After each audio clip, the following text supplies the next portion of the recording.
everyone, and welcome back to my channel. Hope everybody is well, and sorry if there's weird background noise. My Savannah monitor is deciding now is a good time to claw the cage, so that's what we're doing. That's life with reptiles. But anyway, in today's video we're going to be talking about my opinion on the 3 best beginner pet snakes. So I'm going to be explaining to you a little bit about my top 3 favorite snakes to recommend to beginners, and I've chosen to show you 1 python, 1 boa, and 1 colubrid. So a snake from each of the common families, and yeah, I'm going to show you a little bit about their care. I do want to make it clear that this is not a full care video. It's more of a video just to kind of give you an idea of what one might be good for you, so you can research a little bit further on your own. Tons of good care sheets online for any one of these snakes, and even on YouTube if you search, there's tons of amazing care videos, and I might do some in the future.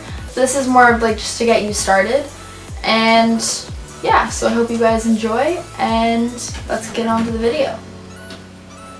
So the first snake, or type of snake we're going to start with, is the ball python, and Tate here is a albino ball python. So basically they just lack like the black pigment. They have the gorgeous red eyes, and they are yellow and white in color. So a normal ball python is going to be more brown, with some like varying shades of brown, I guess. But ball pythons do come in all different colors. So this is just one of them. This is Tate. He's probably one of my favorite ball pythons of mine to handle. That's why I chose him for this video. He's really calm. But yeah, let's get on to some facts. So I actually did get ball pythons as my first snakes. I got my first ball python when I believe I was about 10 years old. I had seen one at a local fair, and they had let me put it around my neck, and I was like instantly in love. I just loved those snakes, and I was like, Dad, I have to have one.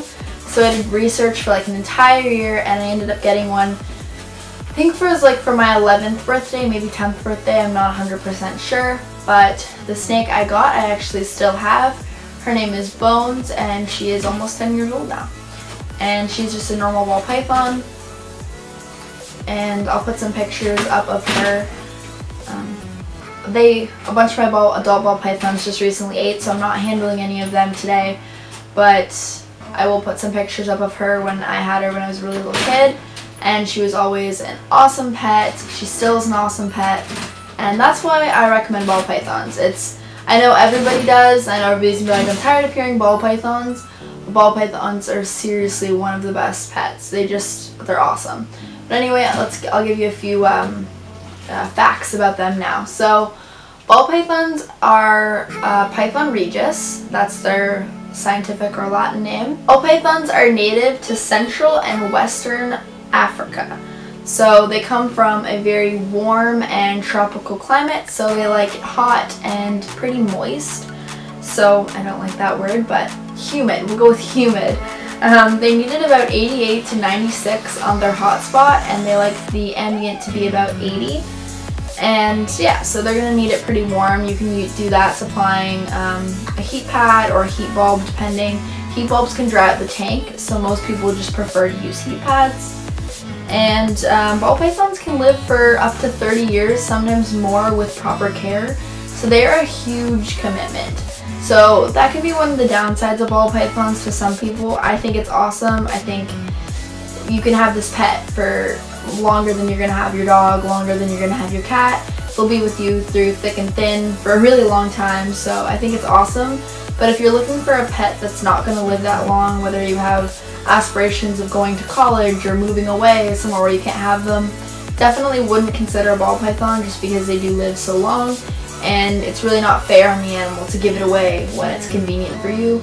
So always, they're a lifelong commitment, so know that they can live a really long time. And, males are going to get to about 4 to 5 feet, usually on the smaller end of that. And then females usually push the upwards of 5 feet, sometimes getting slightly over. So females are going to get larger than males. Ball pythons are called ball pythons because they tend to be quite shy. They tend to ball up in a little ball, so they really do act as their name. They have a very fitting name. And so they're pretty easy to handle. They're not quick to bite. They're more quick to retreat than to bite. So generally, if they're kind of scared or something, they're just going to curl up, try to get away.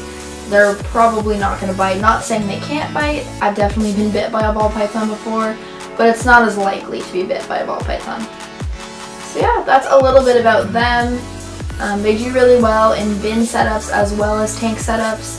Tank setups, it can be a little bit harder to keep the humidity up for them, so I prefer bin setups. But you can do a really cool like natural vivarium for them as well. That works too. And yeah, so and there's the ball python. Yeah. So there's little Tate. He's a really good boy.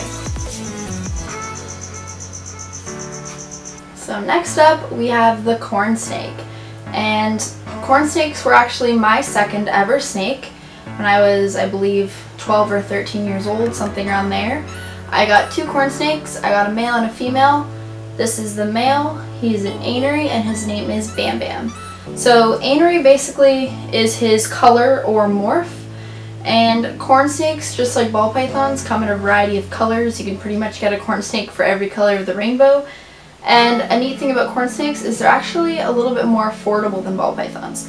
So depending on the ball python morph, they can cost you anywhere from like 10 bucks all the way up to thousands.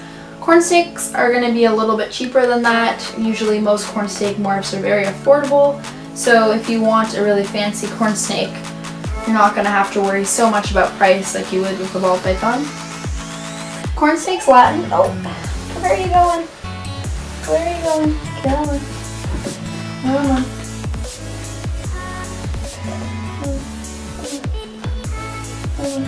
Okay. So corn snakes Latin is Pantherophis guttatus, something like that. And you'll also notice about corn snakes is that they're a lot more active. So if you noticed in my last clip about ball pythons, how calm Tate was, just kind of smelling the air, chilling in my hands, not Bam Bam. He's been everywhere. He's trying to get into the cages behind me. He's trying to wrap around my chair. So if you're looking for a more active snake, corn snakes are definitely a bit more of the way to go over ball pythons. Ball pythons can be really active, but corn snakes are definitely a lot more active. So corn snakes are native to southeastern and central US. So they are a little bit cooler needing over ball pythons. They like at about 85 on their hotspot, and their ambient can be in the low 70s. So usually just a pretty small heat pad will do for these guys, and you're usually going to want to control it on some sort of thermostat because it can easily get too hot for these guys. And they're also a bit more dry. They don't like it as humid as ball pythons. Corn snakes are going to get pretty long. They're going to get between 4 and 5.5 feet. But they're going to stay relatively slender. So this is an adult male, and you can see he's more slender than my juvenile male ball python. So he's an adult, Tate's just still young, and he's already, Tate's already a lot more thick than Bam Bam, and Bam Bam is full grown. So corn snakes are going to stay a little bit more slender, so if you're looking for a snake that's a little bit on the, I guess, more slender side, corn snakes are the way to go. But corn snakes are just as friendly as ball pythons in my opinion. I've never been bit by a corn snake. They're really, really docile and really, really good eaters. My corn snakes actually will not eat live rodents. They only eat frozen rodents. So that's really, really handy because I can buy in bulk and they stay good. And I don't have to buy live for these guys. So ball pythons can be a little bit more picky with their food. Corn snakes, in all of my experiences, they've been the superior eaters. They eat really, really well. So out of the 3 snakes I'm going to show you, from my experiences, corn snakes are always the best eaters. But yeah, that's Bam Bam, and that's the corn snake. These guys are awesome, and definitely one of my favorites. Yeah. Right, Bam Bam? One of my favorites.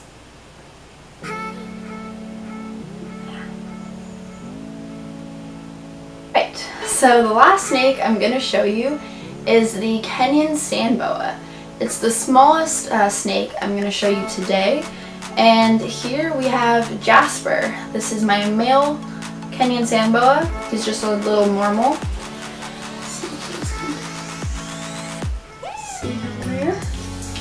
He is super tiny. He's probably about a foot in length.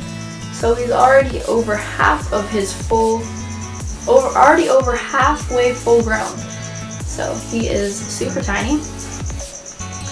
And he was also the most unhappy to come out today. So that's alright though. We'll work through it. So now on to some facts.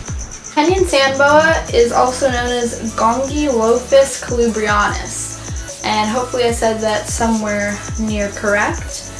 They are native to northern Kenya, and they're going to be a pretty dry species. So just because they're from Kenya and they're sand boas does not mean you need to keep them in sand. There's actually quite a few substrates you can use. My little guys really like sand mixtures. So you can use sand, it's not terrible for them. You're going to want to make sure they're not ingesting sand when they are eating, because that can cause impaction in some cases, not all cases. And these guys are also going to live quite a long time. They can live up to 30 years just like the ball python. So once again, they are a huge commitment, and yeah, that shouldn't be taken lightly. But one of the major pluses about these guys, and the reason I have them in my top 3 for beginners, is their size. They max out at a whopping 2 feet long. So males stay even smaller than females, so this little guy is only going to get to be about 20 inches long on average.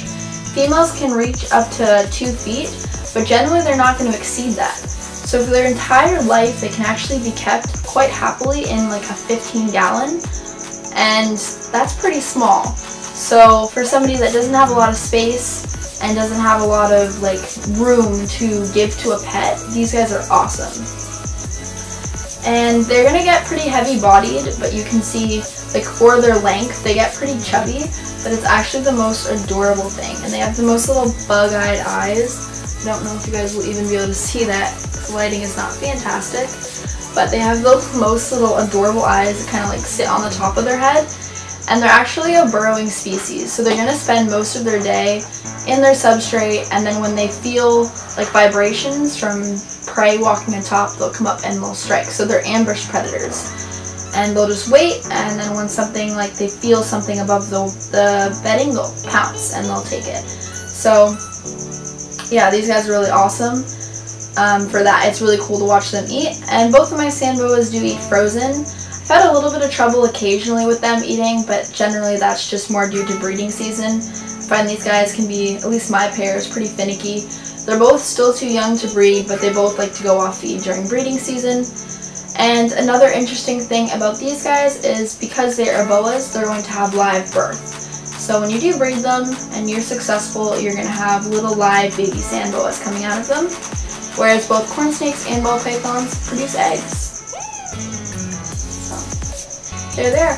And just like the corn snake and ball python, there are different morphs and color phases for these guys. Not quite as many. They're still kind of new to be worked with, I guess, compared to the corn snake and ball python.